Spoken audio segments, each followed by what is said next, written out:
መንገዴን አቅናው መንገዴን አቅናው መንገዴን አንተ ታውቃለህ የልቤን አንተ ታውቃለህ። በስመ አብ ወወልድ ወመንፈስ ቅዱስ አሐዱ አምላክ አሜን። ወደ ቻናላችን ቤተሰቦች በጌታችንና በመድኃኒታችን በኢየሱስ ክርስቶስ ፍጹም ሰላምታ እንደምን ሰነበታችሁ? ዛሬ የሰው ልጅ ድህነት ታሪክ ማዕተብ የሆነውን ሰማይና ምድር በሐዘን የተንቀጠቀጡበትን ያንን መራርና ድንቅ ዕለት የስቅለት ዓርብን በታላቅ ትሕትናና በመንፈሳዊ ሐዘን እናስባለን። አብራችሁ እንድትቆዩ አክብሮት እንጋብዛለን። ያ የጨለማ ቀን፣ ያ የሐዘን ማዕተብ የሆነው ዓርብ ሲታሰብ ዛሬም ድረስ የሰው ልጅን ልብ በሐዘን ሰይፍ ይከፍላል። በኢትዮጵያ ኦርቶዶክስ ተዋሕዶ ቤተክርስቲያን ትውፊት ይህ ዕለት ዝም ብሎ ታሪክ ሳይሆን በሥጋ የቆሰልንበት አምላካችንን በገዛ እጃችን የሰቀልንበትና ሰማይና ምድር የረገዱበት መራር ቀን ነው። ሌሊቱን ሙሉ በሐናና በቀያፋ ቤት ሲንገላታ ያደረው የዓለም መድኃኒት በማለዳ ወደ ጲላጦስ አደባባይ ቀረበ። የጠዋቱ ፀሐይ በኢየሩሳሌም ስትወጣ ሰላምን ሊያመጣው የመጣው ጌታ በሰንሰለት ታስሮ በክፉዎች መካከል ቆመ። ያ ዓለምን በእጁ የያዘ ጌታ በጲላጦስ አደባባይ ፊት እንደ በደለኛ ቆመ። ያ ኪሩቤልና ሱራፌል በግርማው የሚንቀጠቀጡለት አምላክ ዛሬ በሰንሰለት ታስሮ እንደ ወንጀለኛ ፊት ለፊት ቆመ።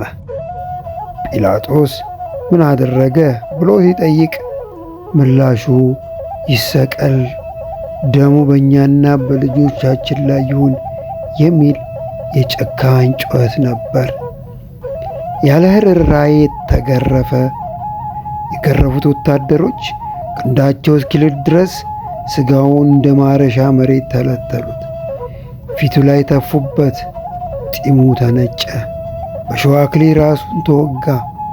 ደሙ ከግንባሩ እየፈሰሰ ወደ ዓይኖቹ ሲገባ እርሱ ግን በዝምታ ይቅርታን ይለምንላቸው ነበር። ከባድ የሆነውን የመስቀል እንጨት በትከሻው ላይ ያኖሩበት። በዛ በጠበበው የኢየሩሳሌም መንገድ ሲጓዝ ደሙ መንገዱን አጠጣው። እየወደቀ እየተነሳ በጭቃና በደም ተለውሶ ወደ ቀራንዮ አመራ። በዚህ መራር መንገድ ላይ አንዲት እናት ነበረች፣ ድንግል ማርያም። ልቧ በሐዘን ተቃጥሎ ልጇን በዚያ ሁኔታ ስታየው የደረሰባት ስቃይ በቃል አይገለጽም። ልጄ ሆይ በረት የሌለህ ቤት የሌለህ ዛሬ ደግሞ መቃብር የሌለው ሆንክን እያለች የምታፈሰው የዓይኗ እንባ ከልጇ ደም ጋር ተቀላቀለ። የኢየሩሳሌም ሴቶች ዋይ ዋይ እያሉ አለቀሱ። ቀራንዮ ላይ ሲደርሱ ጌታን በመስቀል ላይ ዘረጉት። ያንን ባሕርን የፈጠረ እጁን፣ ምድርን የዘረጋውን እግሩን በታላላቅ ችንካሮች ቸነከሩት። መዶሻው ችንካሩን ሲመታው የሚሰማው ድምፅ የድንግል ማርያምን ልብ ይሰነጥቅ ነበረ። በመካከለኛው ቀን ፀሐይ ብርሃኗን ሰወረች። ዓለም በጨለማ ተዋጠ። ጌታ በመስቀል ላይ ሆኖ በታላቅ ጩኸት አምላኬ አምላኬ ለምን ተውከኝ ሲል ጮኸ። የፈጣሪ ጭንቀት፣ የሰው ልጅ ኃጢአት ክምር በላዩ ላይ መጫኑ እንዲሁም የፍቅሩ ጥልቀት ተደማምሮ በዚያ መራር እንጨት ላይ ተሰቀለ። ቀኑ 6 ሰዓት ሲሆን ጌታችን በቀራንዮ አደባባይ በመስቀል ላይ ሰቀሉት። እጆቹና እግሮቹን በችንካር ወጉት። በዚህ ሰዓት ታላቅ ተአምር ተደረገ። ፀሐይ ጨለመች። የፈጣሪዋን ራቁት መሆን ማየት ስላልቻለች ብርሃኗን ሰወረች። ምድርም ተናወጠች። በመስቀል ላይ የፈሰሰው የጌታ ደም መሬቱን ሲነካው ምድር ተንቀጠቀጠች። ዓለቶች ተሰነጠቁ፣ መቃብራት ተከፈቱ። ጌታችን በመስቀል ላይ ሆኖ ሰባቱን አባባሎች ተናገረ። ከነዚህ መካከል አባት ሆይ የሚያደርጉትን አያውቅምና ይቅር በላቸው የሚል ቃል ነበረ። እግዚአብሔርን የይቅርታ ጥልቀት ያሳየናል። ጥማቱን ለመቁረጥ ሆምጣጤ ከሐሞት ጋር ቀላቅሎ አቀረቡለት። ጠማኝ ባለ ጊዜ ጥማቱን የሚቆርጥ ውሃ ሳይሆን ሐሞት የቀላቀሉበት ሆምጣጤ ሰጡት። በፍጥረት ሁሉ ላይ የሚዘንበውን ዝናብ የሚያመጣውን ጌታ በመስቀል ላይ ሆኖ አንዲት ጠብታ ውሃ አጣ። 9 ሰዓት ሲሆን ጌታችን ተፈጸመ አለ። የሰው ልጅ ዕዳ ተከፈለ። የሞት ሥልጣን ተሰበረ። ቅድስት ነፍሱን ከሥጋው ሲለይ ምድር ተንቀጠቀጠች፣ ዓለቶች ተሰነጣጠቁ። የቤተ መቅደስ መጋረጃ ከላይ እስከታች ተቀደደ። ተፈጥሮ ሁሉ በፈጣሪዋ ሞት አዘነች። ያን ጊዜ የቤተ መቅደሱ መጋረጃ ሲቀደድ የሚያሳየን በሰውና በእግዚአብሔር መካከል የነበረውን የኃጢአት ግድግዳ መፍረስና ገነት መከፈቷል። ምሽት ላይ ያማረና የተቀደሰ ሥጋውን ከመስቀል ወረደ። በዮሴፍና በኒቆዲሞስ እጅ እየተንቀሰቀሱ ተገነዘ። ድንግል ማርያም የልጇን አስከሬን ታቅፋ አንተ የሁሉ ሕይወት ስትሆን እንዴት ትሞታለህ እያለች ያለቀሰችው ለቅሶ ዛሬም በቤተ ክርስቲያን ዜማ ውስጥ ማርያምሰ ትበኪ፣ ማርያም ታለቅሳለች ተብሎ ይዘከራል።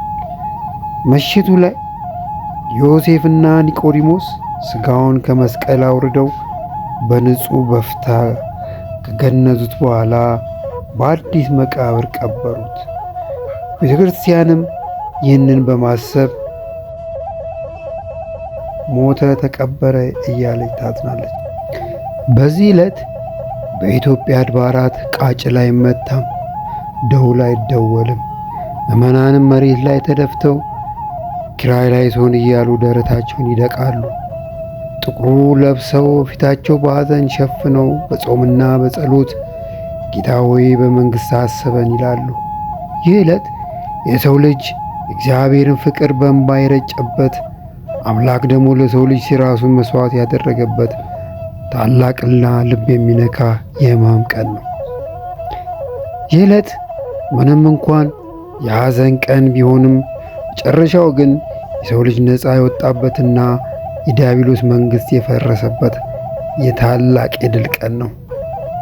ሰላም ለስቅለትከ፣ ለስቅለትህ ሰላሙን እያለን የመከራውን እናስብ።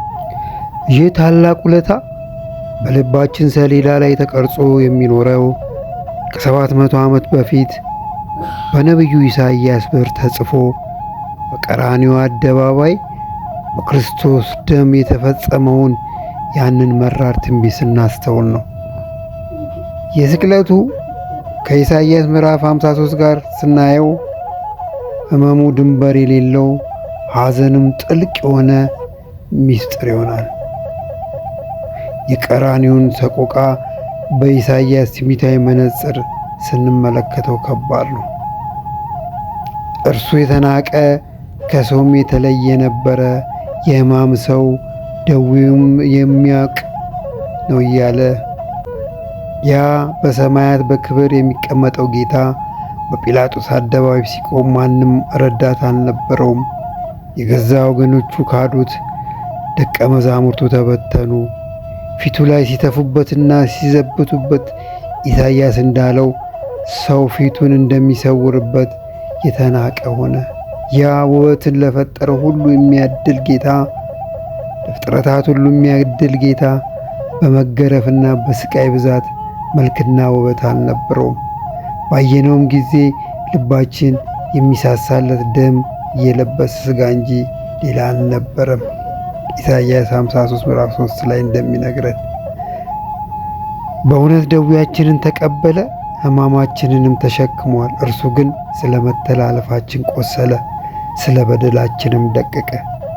በመስቀሉ መንገድ ላይ ጌታችን ሲወድቅና ሲነሳ ያ ተሸክሞት የነበረው የእንጨት መስቀል ብቻ አልነበረም፣ የእኛን የሺህ ዘመን ኃጢአት ክምር እንጂ።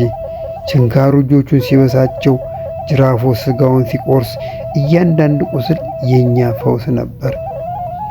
ኢሳይያስ በልብ ሰባሪ ቃል እንደተነበየው በእርሱ ቁስል እኛ ተፈወስን።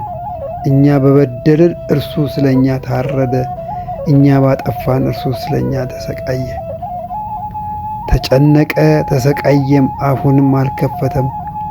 ለመታረድ እንደሚነዳ ጠቦት በሸላቶቹ ፊት ዝም እንደሚል በግ እንዲሁ አፉን አልከፈተም ብሎ በቁጥር 7 ላይ እንደነገረን ቀራንዮ አደባባይ የታየው ትልቁ ትዕይንት የአምላክ ዝምታ ነው። ሲሰድቡት አልመለሰም፣ ችንካሩን ሲመቱት አልጮኸም። እንደ ታረደ በግ አንገቱን ሰጥቶ በፍቅር ተሸንፎ ስለኛ ሲል ራሱን አሳልፎ ሰጠ። ያ የቃላት ጌታ፣ ያ ዓለማትን በአንድ ቃሉ ያቆመ አምላክ በመስቀል ላይ ለፍቅር ሲል ዝምታን መረጠ። ይህ ዝምታ ነው ውለታውን በልባችን ውስጥ የማይረሳ ስዕል የሚያደርገው። በቁጥር 12 ላይ ነፍሱን ለሞት አሳልፎ ሰጥቷልና ከአመፀኞች ጋርም ተቆጥሯልና እርሱ ግን የብዙዎች ሰዎችን ኃጢአት ተሸከመ፣ ስለ አመፀኞችም ማለደ ይላል። በቀራንዮ ተራራ ላይ 3 መስቀሎች ነበሩ። ጌታችን በመሃል ተሰቀለ። በሁለቱ ወንበዴዎች መካከል ነቢዩ ኢሳይያስ እንዳለው ከበደለኞች ጋር ተቆጠረ። እርሱ ቅዱስ ቅዱሳን ሲሆን ስለኛ ሲል ግን ራሱን ዝቅ አድርጎ የወንበዴዎችን ሞት ሞተ። በመስቀል ላይ ሆኖም አባት ሆይ የሚያደርጉትን አያውቅምና ይቅር በላቸው እያለ ስለኛ ማለደ። ይህ የኢሳይያስ ምዕራፍ 53 በቤተክርስቲያን ሲነበብ ምዕመኑ በሐዘን ይዋጣል። አምላክ ለሰው ልጅ የከፈለው ዋጋ ምን ያህል መራር እንደሆነ ይረዳል። ያ እጅ ሳይበድል ቆሰለ፣ ያ እግር ሳያጠፋ ተቸነከረ፣ ያ ልብ ሳይጠላ ቆሰለ። ዛሬም በልባችን ጓዳ የቆመውን የቀራንዮን ትዕይንት ስናስተውል በነቢዩ ኢሳይያስ ቃል ታጅበን እንዲህ እንላለን። ሁላችን እንደ በጎች ተቅበዝብዘን ጠፍተን ነበር፣ እግዚአብሔር ግን የሁላችንን በደል በእርሱ ላይ አኖረ። ይህ ውለታ በእንባ የሚታጠብ፣ በስግደት የሚታሰብ፣ በዘላለም ምስጋና የሚዘከር የአምላክ የፍቅር ታሪክ ነው። በቤተ ክርስቲያናችን ሥርዓት ምዕመናን በወይራ ቅጠል የሚገረፉት ያንን መራር ውለታ በልባችን ለመሳል ነው። ጅራፍ በጀርባው ላይ ሲያርፍ፣ ሥጋው ሲቆረስና ደሙ ሲፈስ ያ ሁሉ ስለኛ እንደሆነ ስናስብ ልባችን ይራራል። እኔ በበደልኩ እርሱ ተቀጣ፣ እኔ በጠላው እርሱ ወደደኝ፣ እኔ በራቅኩ እርሱ በመስቀል ላይ እጆቹን ዘርግቶ ተቀበለኝ።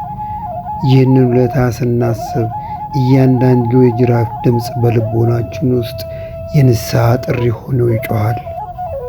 ይህ ውለታ በልቦናችን የሚሳለው በቃላት ድርሰት ሳይሆን በጾማችንና በጸሎታችን ነው። በምናፈሰው የንስሐ እንባ ነው። ኪርያላይሶን ብለን በምንሰግደው ስግደት ነው። እንዲሁም ለወንድሞቻችን በምናሳየው የፍቅርና የይቅርታ ነው። የአምላካችን ስቅለትና መከራ በልባችን ታትሞ ከኃጢአት ርቀን ለክብር እንድንበቃ የእርሱ ቅዱስ ፍቃድ ይሁንልን። ውለታው የዘላለም ሕይወታችን ነውና። ምዕመናን ቤተሰቦች ለዛሬ ያዘጋጀነው ይህን ይመስላል። ከወደዳችሁት ላይክ አድርጉት፣ ለሌሎች እንዲደርስ ሼር በማድረግ አጋሩት። ቤተሰብ ያልሆናችሁ ደግሞ ሰብስክራይብ በማድረግ ቤተሰብ ሁኑ። ተመሳሳይ መልእክትና ቪዲዮ እንዲደርሳችሁ የደውል ምልክት ይጫኑ። እግዚአብሔር ቸርነት፣ የእመቤታችን አማላጅነት፣ የቅዱሳን ሁሉ ተራዳይነት አይለየን። ወስብሐት ለእግዚአብሔር።